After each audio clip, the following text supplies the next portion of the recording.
All right, I'm going on an adventure that I've never been on before. So come along with me and let's explore this together. So this is the trail to the lighthouse. I thought I would take a little detour and explore this first before getting on the Peninsula Trail. It's only 1/4 of a mile long, but it is pretty steep.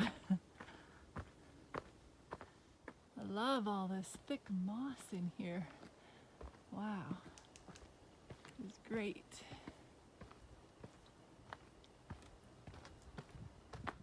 Just as a note of interest, the Pilot Bay Lighthouse was established by the Government of Canada as an important aid to marine navigation.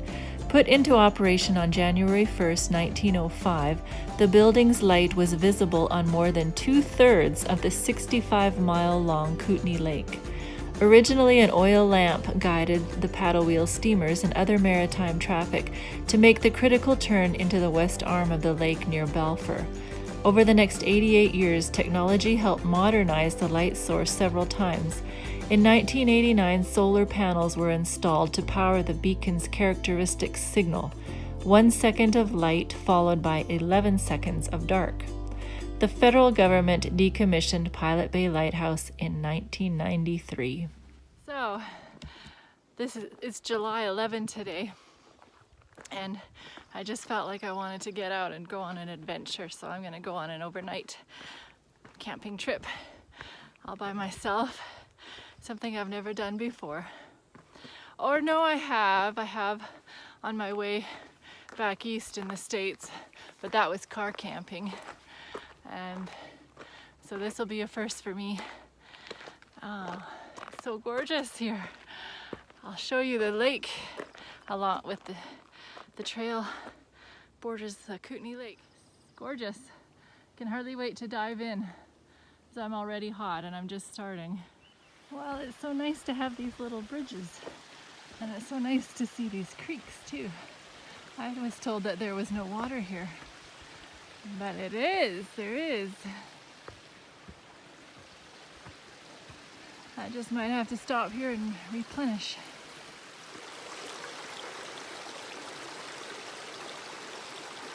I'm really appreciating all the comments that people are leaving on my YouTube videos.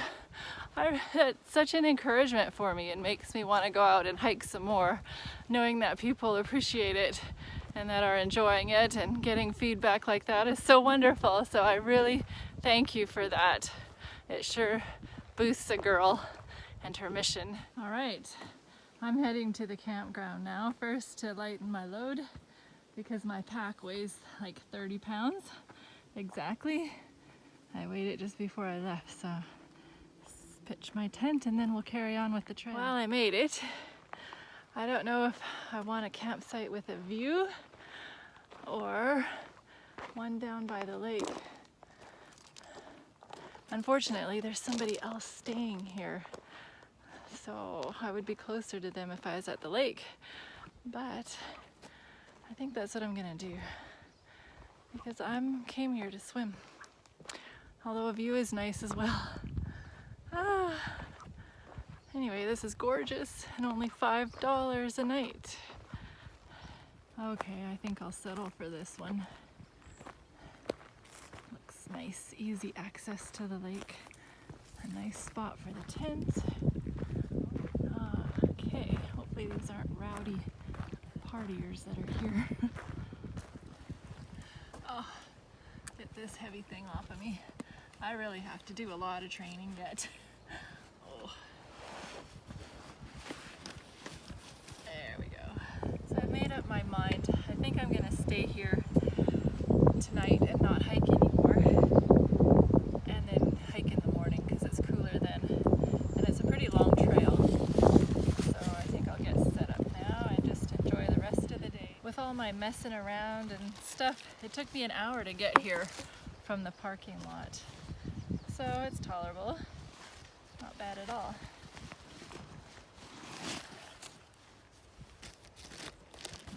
There's ants around here. I haven't had any mosquitoes today, thankfully. I guess it's windy enough to keep them away. I made these muffins and they have soybeans in them and they're very delicious.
On June 30, 1890, the Davis Sayward Mill and Land Company purchased 565 acres of the large peninsula on the east side of Kootenay Lake to build a sawmill. Most of the mill's output went into building the nearby community of Pilot Bay, which grew to include 2 stores, several hotels, extensive wharves, and many private homes, and an enormous smelter complex owned by the Kootenay Mining and Smelting Company. It ceased operation in 1903. Only a beach of sawdust, rusting machinery parts, overgrown lilac bushes, and prune fruit trees remain of what was once the busiest industrial site in all of Kootenay Lake.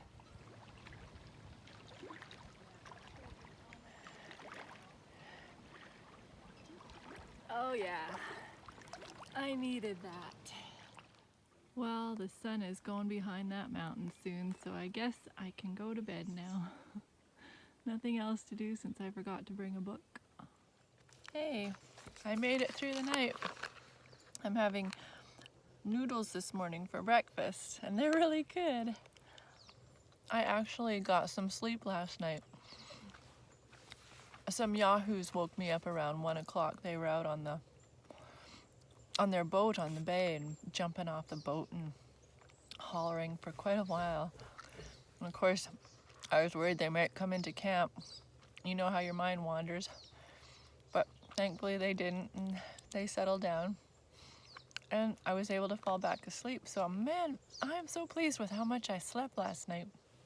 I'm really excited to get going with the day now. I'm so bummed of all the times to have my water bottle spring a leak. Oh man. That's not very convenient. Right, and I'm off. Let's see if I can get this brute of a thing on. Oh.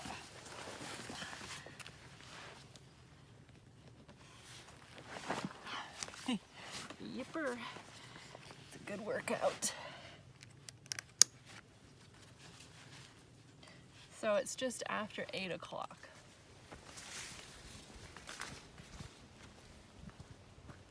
So working in the emergency room, I've seen my fair share of patients that come in with panic attacks and anxiety. And I must admit I wasn't too sympathetic, maybe. Sounds harsh, but I didn't understand what they were going through. But the word mental breakdown has a new meaning for me. My mother had the worst panic attack that I have ever seen out of all the patients that I've taken care of. And it just broke my heart.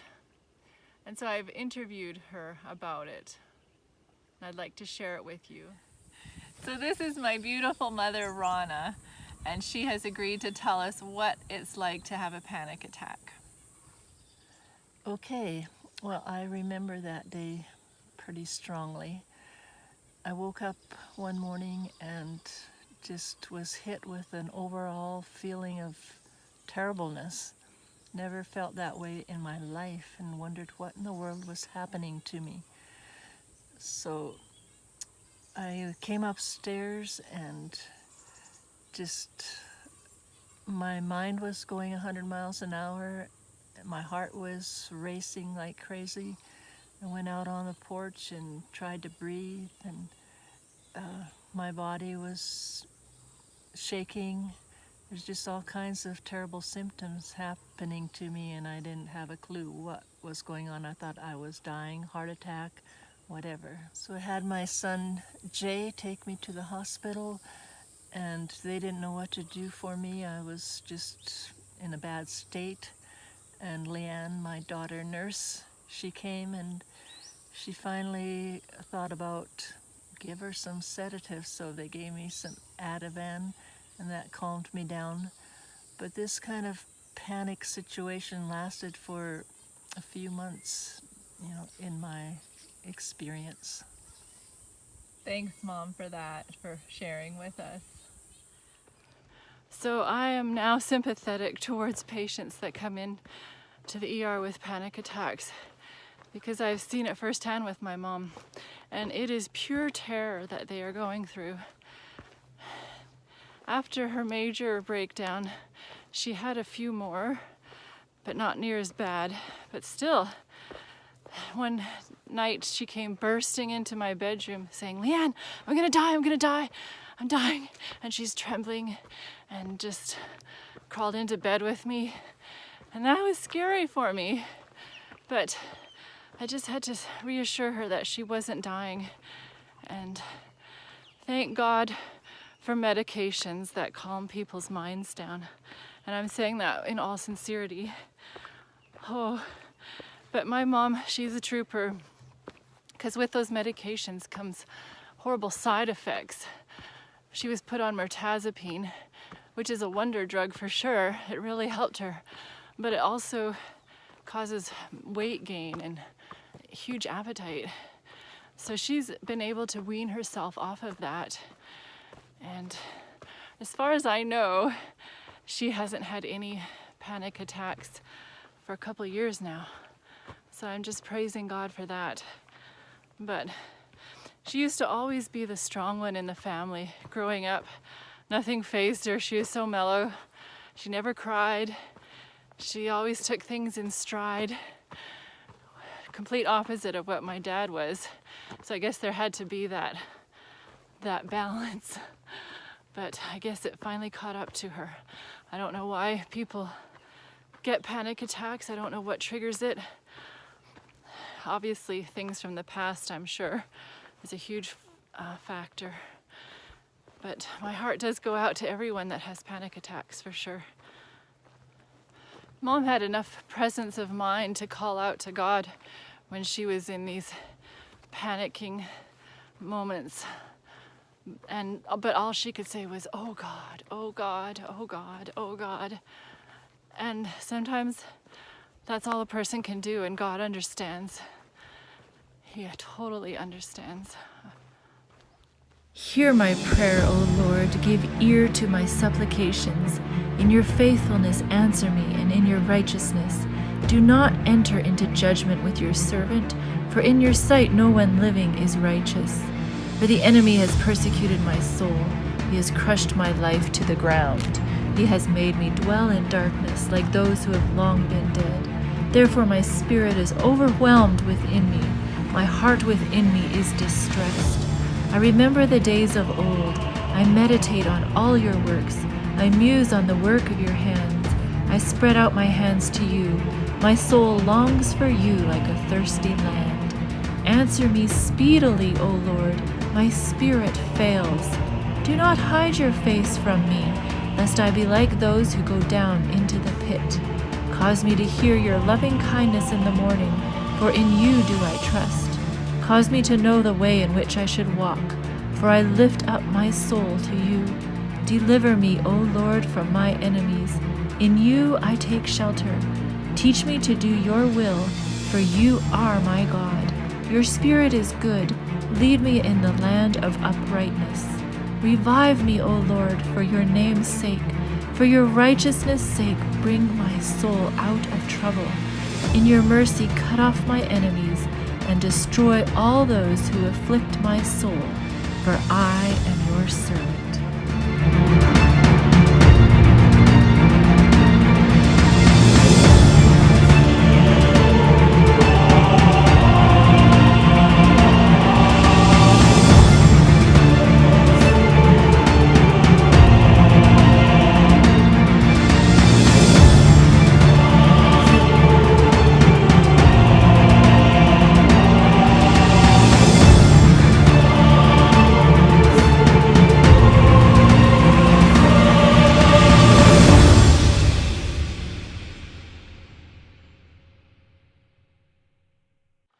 I'm reading the book of Proverbs currently, and just yesterday I read a perfect verse.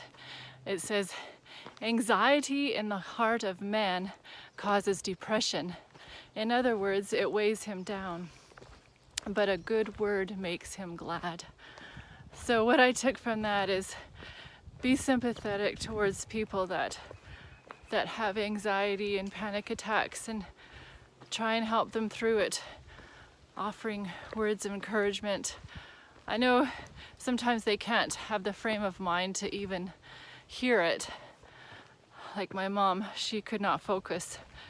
But for sure praying for them, and just remaining calm yourself when they are in a manic, or not manic, but panic stage. That's all we can do for them. Just plead with God that they will help, that He will help them through this trial that they're going through.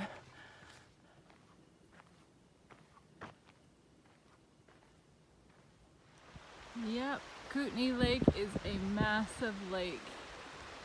Wow. Oh man, I've been hiking for 2 hours and look at me, I'm just dripping. Apparently I'm on my way to teepee camp. I never heard of it, so I don't know if I've gone way past Pilot Bay boundary or not, but there's still a path, so I'm following it. And maybe I'm having a mirage, or I don't know what you call it, but I smell a campfire, I smell wieners, and I haven't seen a soul. So I guess we'll see what there truly is out here. This trail, I would have to say, the healing hiker rating would be a 3 out of 5. If you're gonna hike it, I would definitely hike it in the spring, because there would be a lot of Queen's Cup in bloom. But now there's just the berries of it, and not seeing much for flowers. And of course there's no epic mountain vistas, and that's mainly the reason that I hike. So although the water is really nice and I can go swimming, I'm all about the mountains for hiking.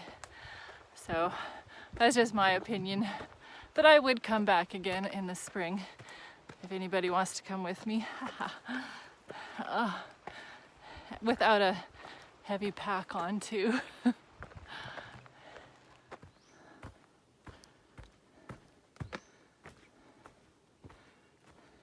Oh man, I appreciate people that make trails.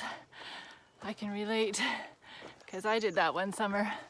But it sure would be nice to have some mile markers or something, some destination that you're gonna get to, because this is going on forever and ever. I keep thinking it's gonna be about done, and it keeps going, and I'm getting further away from the lake. So I don't know what I should do. Well, this looks promising. Some kind of structure here. See if I'm getting to the end of anywhere. Okay, and now we got some stairs. Use at your own risk. Okay, I will. Oh man, old stairs.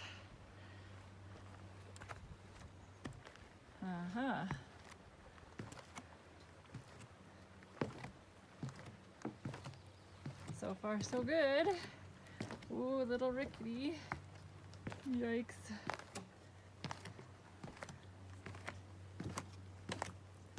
Oh, good. This must be teepee camp, but I sure don't see or smell any more fire. So that must have been a hallucination for me. Decided to have my lunch break here at teepee camp. I think that's what it's called. So now I'm having rice and lentils for lunch. I love it. Well, that was a great stop. Oh, much needed. I filled my belly. I drank tons of water. I soaked my feet in the river or the lake and cooled off. And now I'm refreshed and ready to finish this trail. Like going back home now. But it's still gonna be a major hike. Anyway, that was wonderful. Oh yeah, what a day. It's been fun.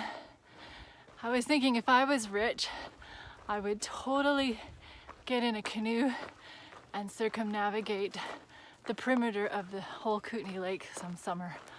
Take 2 or 3 months off and do that. I think that would be so amazing. Talk about an epic experience. But alas, I am not rich. So wishful thinking. Well, I'm coming near the end of my journey today. It's been amazing. I just want to say that if any of you have suffered panic attacks or anxiety or have loved ones that have had that experience, I would love to hear from you. You can write me or email me or leave a comment if you like. I would just love to compare notes with you. So until my next epic adventure, and it is going to be an epic adventure, next week my friends Anita and Brian are taking me on a really special excursion. So you'll have to come along and find out and see where I go next. But I'm so stoked. I have to work a little bit in between now and then, but then I can take off again. It's been a fabulous summer so far. Anyway, until I see you again, assalamu alaikum, shalom, peace.